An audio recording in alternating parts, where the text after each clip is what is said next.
Golkar dapat 15% menurut quick count itu nyogok apa enggak? Untuk satu anggota DPR perlu 20-30 miliar, apa 19% PDIP dapat kursi itu kalau diangkakan 110 kursi, 110 kali 30 miliar atau tidak? Bapak yang nyelidiki, Bapak sendiri mungkin. Tidak mau negeri ini dipimpin oleh pemimpin yang memenangkan pertarungan pemilu dengan cara curang. Haram hukumnya. Karena itu pertanggungjawaban dunia akhirat. Jadi haram hukumnya kita dipimpin oleh orang yang mendapatkan kekuasaan dengan cara curang. Dengan cara membayar, dengan cara mengakali sirekap, dengan cara mengakali manual dan lain sebagainya.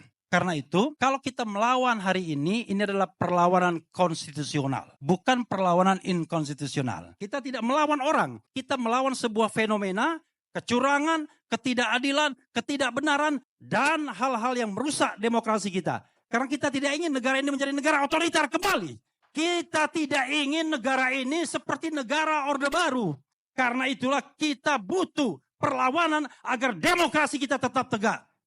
Sekiranya wacana angket ini datang dari Pak Deddy Sitorus, mungkin tidak akan terjadi kehebohan dan gonjang-ganjing yang berkepanjangan. Karena beliau mengatakan bahwa kita bukan mau mempersoalkan hasil dari pemilu, khususnya Pilpres, tapi kita ingin meneropong pelaksanaan pemilu ini untuk kita tahu di mana kekurangan, kelemahan, dan kesalahannya. Lalu kita melakukan perbaikan untuk masa depan.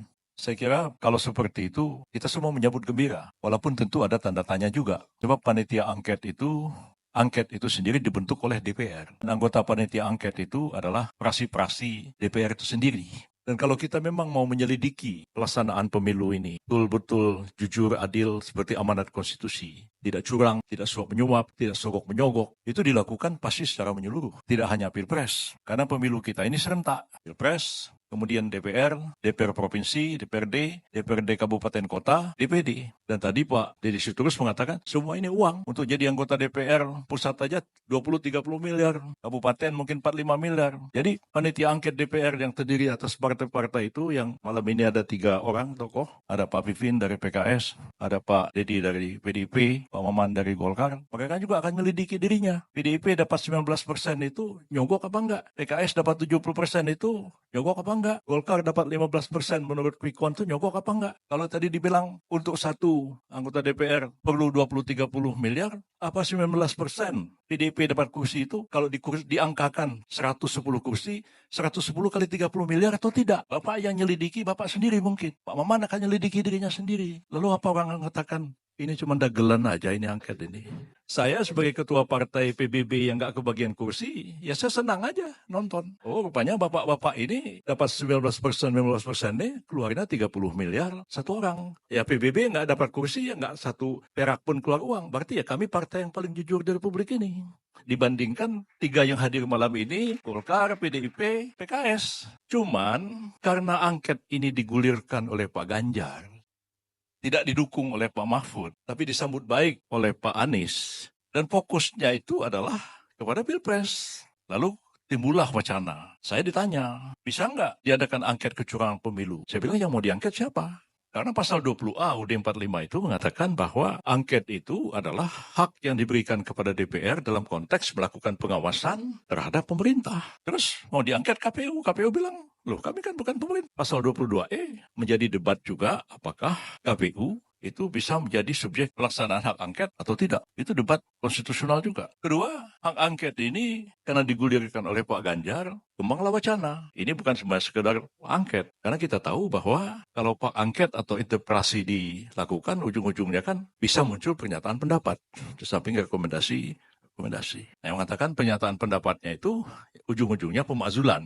Nah, malam ini sih dari Pak Deddy kita nggak dengar pemakzulan. Tapi dari wacana yang berkembang, ujung-ujungnya adalah pemakzulan. Nah, pertanyaan kita, hak angket ini akan berapa lama? Seperti misalnya hak angket tahun 2009 itu kan hilang tanpa rimbanya, nggak tahu di mana rimbanya. Ya, nggak ada kelanjutannya. Padahal pada waktu itu masih berlaku undang-undang angket sebelum berlakunya pengaturan angket dalam undang-undang pemilu, undang-undang MD3. Bubarnya DPR tidak menyebabkan bubarnya hak angket. Itu menurut undang-undang hak angket yang lama dulu. Tapi kan hak angket DPT itu nggak tahu di mana kuburnya, di mana rimbanya, nggak ada hasilnya. Nah, hak angket ini kan bisa nggak ada tenggat waktu. Bisa aja sampai lewat. Karena prosesnya kan lama. Ini masih reses, membentukan panitia angketnya, segala macam, mengusulkan ini, paripurna, setuju atau tidak, pembentukan panitia angketnya, apalagi mau disusuli dengan pemakzulan. Panjang lagi, jangan-jangan lewat 20 Oktober, lalu panitia angketnya belum selesai, proses pemakzulnya belum selesai, masa jabatan presidennya sudah selesai. Menurut saya sih sebenarnya ini harus tetap dijaga kelangsungan negara kita ini.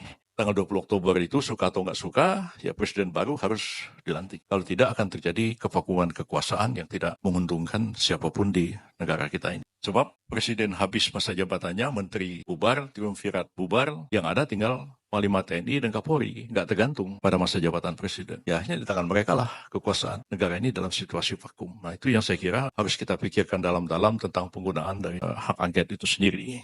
Kalau kita lihat juga sebenarnya pelaksanaan angket yang berdasarkan pada pasal 20A dari Undang-Undang Dasar 45 itu selain memang akan memakan waktu, tidak berujung, tapi gonjang-ganjing politiknya kita nggak tahu akan kemana. Pasti keributan-keributan yang akan terjadi, protes-protes akan terjadi. Dan karena itu saya sebenarnya tidak cenderung mengatakan harus melakukan hak angket kalau memang hak angket itu ditujukan untuk hasil menyelidiki kecurangan dan ujung-ujungnya kan adalah hasil pemilu itu sendiri. Saya memang pernah berpendapat, yang tadi dikutip oleh Pak Refli Harun, itu tahun 2014 sebagai ahli, saya dihadirkan di MK, pada waktu itu saya mengatakan, MK itu mestinya tidak lembaga kalkulator. MK itu bisa membatalkan hasil pemilu kalau pemilu itu kecurangan. Tapi pendapat saya itu ditolak oleh majelis hakim. Dalam putusan MK, pendapat saya itu ditolak.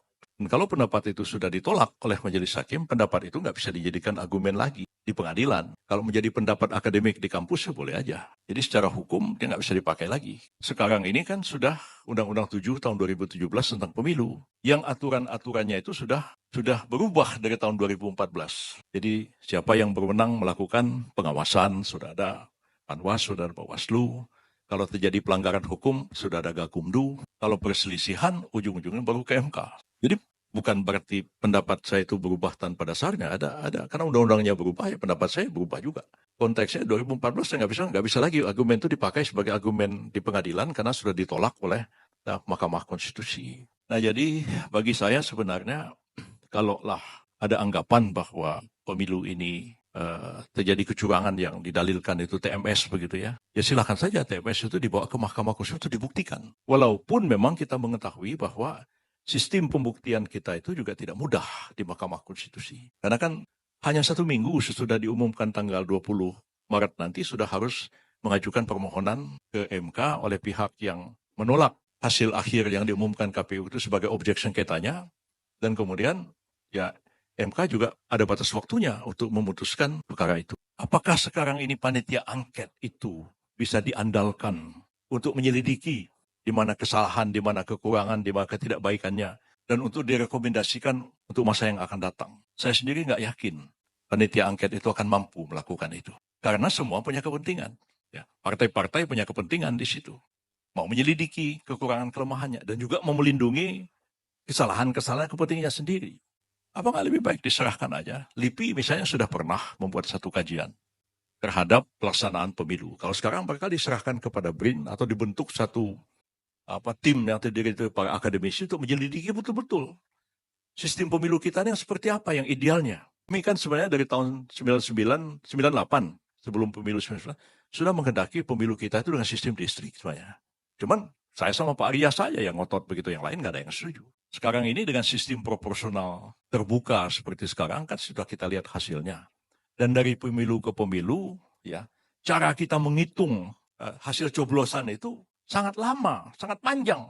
Dan itu membuka peluang terjadinya kecurangan-kecurangan di mana-mana. Dan itu sudah kita ketahui semua kok hal seperti itu. Mengapa kita tidak misalnya belajar pada negara tetangga kita sendiri? Malaysia sejak awal menerapkan sistem distrik. Filipina sistem proporsional, tapi sudah digital pemilunya, pakai handphone. Pendidikan orang Filipina rata-rata sama aja pendidikan kayak orang Indonesia juga. Tapi pemilik melaksanakan itu tanpa banyak masalah dan pilpresnya juga berjalan baik, pemilunya juga berjalan baik. Nah, kita masih pakai paku, nyoblos juga di kotak-kotak suara. Nah, apa kita tidak terpikir untuk memperbaiki sistem pemilu kita ini supaya tidak biaya tinggi, tidak terjadi suap menyuap, tidak menjadi sogok menyogok. Termasuknya juga tadi yang sudah dapat kursi berapa? Uang sogoknya, yang sogok siapa? Pemilihnya yang disogok, KPPS-nya sogok, atau KPU-nya yang sogok? Atau seperti apa? Nah, jadi kalau ini sudah dibuka semua, bukan oleh panitia angket yang mereka sendiri juga jangan-jangan terlibat juga dalam apa kecurangan-kecurangan itu. Lebih baik diserahkan kepada satu tim akademisi yang independen untuk melakukan satu penyelidikan dan apapun hasilnya kita terima untuk memperbaiki sistem pemilu kita sekarang. Dan sekian Pak Prabowo juga dalam beberapa kali pidato mengatakan, ya bagaimana kita harus memperbaiki sistem pemilu kita, sistem demokrasi kita, ya yang akan datang ini supaya hanya orang jangan yang bisa jadi politisi pemimpin itu hanya kalau nggak orang yang punya akses pada kekuasaan, orang yang punya duit. Bagaimana supaya ini bisa maju? Orang-orang seperti saya ini kan produk awal 98 yang bisa masuk ke arena politik, duit nggak punya. Bapak saya disebut di Jakarta ini nggak ada yang kenal nama bapak saya. Kalau Gibran disebut orang tahu itu anak Pak Jokowi. Tapi yang bagaimana? Tapi kalau sekarang udah sangat sulit untuk muncul ke permukaan itu ya kecuali barangkali orang populer karena dia influencer atau dia artis atau dia apa direkrut oleh sebuah partai. Tapi ya kemampuannya seperti yang kita lihat di anggota DPR sekarang. Nah, gimana kita mampu melahirkan kader-kader politik yang kita harapkan nanti juga akan baik, ya direkrut dengan baik dan baik bagi kepentingan bangsa dan negara kita ke depan ini.